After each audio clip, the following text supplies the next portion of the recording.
நம்ம கிட்ட இருக்கிற டெக்னாலஜியை வச்சு தினந்தோறும் பழங்காலத்து விஷயங்களை நிறைய கண்டுபிடிச்சிட்டு இருக்காங்க. ஆனா அவங்க கண்டுபிடிச்ச சில பொருட்கள் என்னன்னு அவங்களுக்கே தெரியல. அப்படி விடை தெரியாமல் கண்டுபிடிக்கப்பட்ட அமேசிங் ஆர்கியாலஜி டிஸ்கவரிஸ் தான் நம்ம இந்த வீடியோல பார்க்க போறோம். வாங்க வீடியோக்குள்ள போலாம்.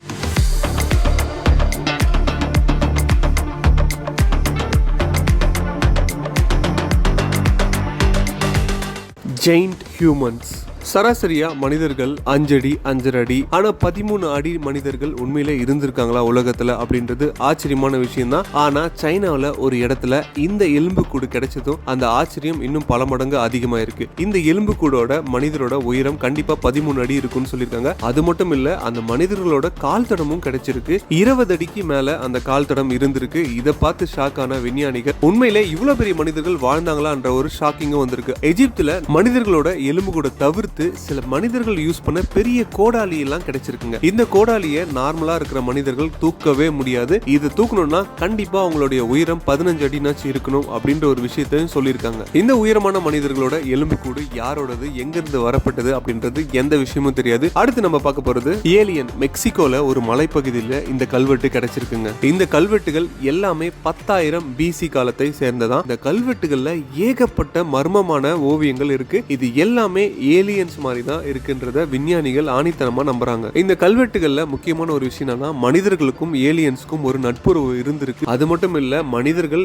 ஏலியன்ஸை வணங்குற மாதிரி நிறைய விஷயங்கள் இருந்திருக்குன்றதையும் இந்த கல்வெட்டுகளை நீங்க தெளிவா பார்க்கலாம். சைபீரியாவில் கண்டுபிடிச்ச நிறைய பழங்கால சிலைகள்லாம் வந்து பாத்தீங்கன்னா மனிதரோட உருவத்துக்கு ஒத்து போற மாதிரி இல்லையா, இது கம்ப்ளீட்டா ஏலியன்ஸ் வந்து ஒத்து போற மாதிரி தான் இது எல்லாமே அமைக்கப்பட்டிருக்கு. பெருநாட்டுல கூட நிறைய வித்தியாசமான உருவங்களை கண்டுபிடிச்சிருக்காங்க. இந்த பெருநாட்டுல கிட்டத்தட்ட 300க்கும் அதிகமான ஜாமெட்ரிக்கல் லைன்ஸ் இருக்கு. அது மட்டும் இல்ல, 800க்கும் அதிகமான ஸ்ட்ரெயிட் லைன்ஸ் இருக்கு. இதெல்லாம் என்ன, இதெல்லாம் மேப்பா, இதெல்லாம் ஏலியன்ஸோட குறியீடான்றதும் இன்னமும் கண்டுபிடிச்சிட்டு தான் இருக்காங்க. மெக்சிகோல ஒரு மிகப்பெரிய சிலையும் கிடைச்சிருக்கு. அதுவும் மனிதர்கள் மாதிரி இல்ல, ஏதோ வேற ஒரு கிரகத்தை சேர்ந்த மனிதர்கள் மாதிரி இருக்குன்றது தான் சொல்லியிருக்காங்க. அடுத்து நம்ம பார்க்க போறது மிஸ்டீரியஸ் திங்ஸ். சைனாவில் குயிங்கல் அப்படின்ற ஒரு இடத்துல தி பைக்வாங் பைப்ஸ் அப்படின்னு ஒரு பைப்பை கண்டுபிடிச்சிருக்காங்க. இந்த பைப் வந்து பாத்தீங்கன்னா கிட்டத்தட்ட 1.5 லட்சம் வருஷம் பழமையான பைப்பா. இந்த பைப்பு கிட்டத்தட்ட வந்து பாத்தீங்கன்னா ஒரு குகைக்குள்ள இருந்து ஒரு லேக்குக்கும் ஒரு கனெக்ஷன், அந்த லேக்குள்ள தண்ணி வர மாதிரி ஒரு கனெக்ஷனை வச்சு இந்த பைப்பை உருவாக்கி இருக்காங்க. இந்த பைப்ல சுவாரஸ்யமான விஷயம் என்னன்னா, இந்த பைப் வெறும்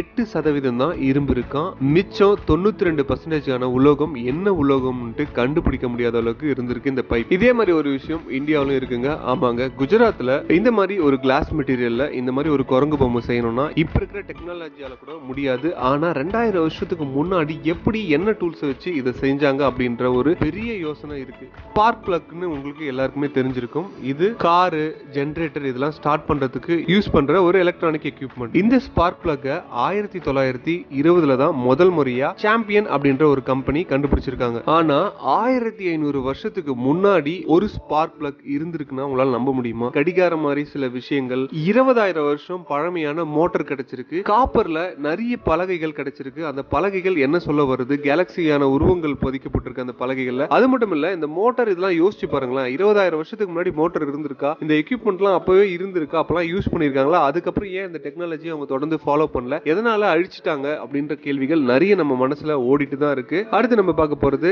ஏலியன் பாடி. கொஞ்சம் வருஷத்துக்கு முன்னாடி அமெரிக்கால இருக்கிற எல்லா சோசியல் மீடியாலயும் இந்த போஸ்ட் பயங்கரமா வைரல் ஆச்சு. ஒரு ஏலியன் அதோட ஸ்பேஸ் ஷிப்ல இருக்கிற ட்ரெஸ் போட்டுட்டு இறந்து போன மாதிரி இருந்திருக்கு. அது மட்டும் இல்ல, அது ஒரு பாக்ஸோட கண்டுபிடிக்கப்பட்டிருக்கு. இது வந்து சீக்ரெட்டா அந்த வீடியோ எடுத்து டெலிகாஸ்ட் பண்ணிருக்காங்க. ஆனா இது இந்த அமெரிக்கா கவர்மெண்ட் என்ன சொல்லிருக்குன்னா, இது யாரோ ஃபேக்கா எடுத்து பண்ணிருக்காங்க, இது கம்ப்ளீட்டா உண்மை கிடையாதுன்ற மாதிரி மறைச்சிருக்காங்க. ஆனா அது உண்மையான வீடியோவா இல்ல ஃபேக் வீடியோவான்றது அமெரிக்காக்கு மட்டும் தான் தெரியும். நீங்க பார்த்ததுல எந்த கண்டுபிடிப்பு ரொம்ப மெய் மறக்கிற மாதிரி இருக்குன்றத கீழே கமெண்ட் பாக்ஸ்ல கமெண்ட் பண்ணுங்க. இதே மாதிரி ஒரு சூப்பரான வீடியோல திரும்ப உங்களை சந்திக்கும் மாதிரி. Until then, it's bye from உங்கள் Saravanakumar. Tata, bye bye, take care.